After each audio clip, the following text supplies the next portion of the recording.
Sometimes the term fourth generation warfare, initially introduced by William S. Lind, is also used interchangeably with the hybrid warfare due to the protean nature of the threats and their interplay in the attainments of strategic objectives. Fourth generation warfare, however, is distinguished from hybrid warfare by involvement of non state actors pitted against traditional army. They present a decentralized and non hierarchical and non traditional structure of the threat. Contrarily, in hybrid warfare, wars are fought between states using non linear tactics involving all elements of national power. A recent example is the Russian annexation of Crimea, where the Russians very cleverly exploited their irredentist climbing over Crimea along the fomenting unrest in eastern Ukraine, leaving NATO and the US with limited military operations and military options. In 1971, a hybrid war was successfully executed by India against beleaguered Pakistan military force in, in, in erstwhile East Pakistan. Today, history is repeating itself as India is imposing yet another hybrid war on Pakistan. The strategy this time is to bleed us through a thousand cuts instead of much touted rapier, like the air and ground thrust, which was a strategy in line with the airy fairy cold start doctrine. In this new hybrid war, India is being tactily encouraged.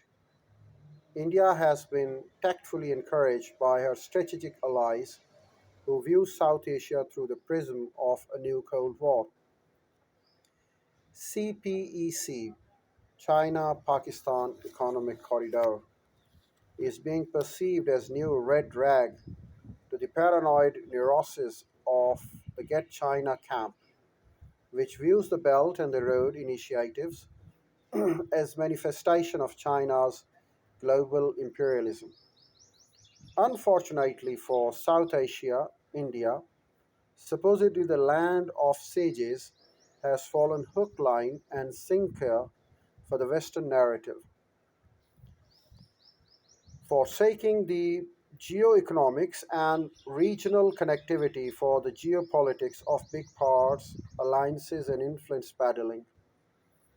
Indians must ponder what they stand to gain as a country by latching onto a bandwagon of distant world powers against cooperation.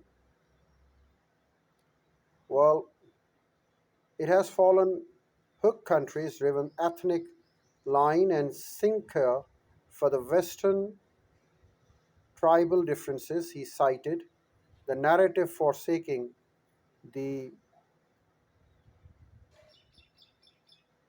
geo-unelected era of Marine Quraishi in economic regional crisis in 1993.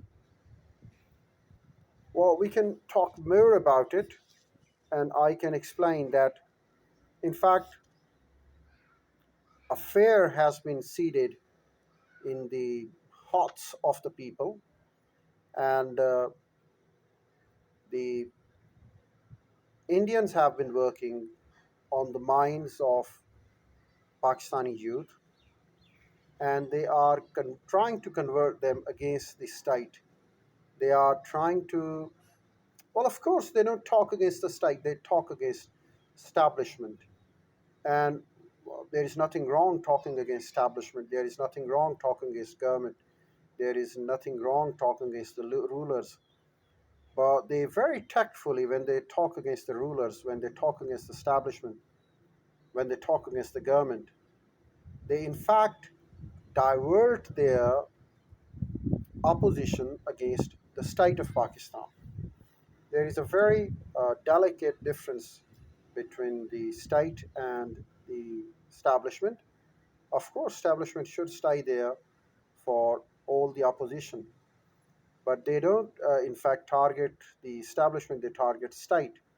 and they are trying to turn the youth of Pakistan against state of Pakistan, and this is what they have been doing, and they are infiltrating the minds of the youth of Pakistan with negativity. It's not just the youth of Pakistan, but the population of Pakistan.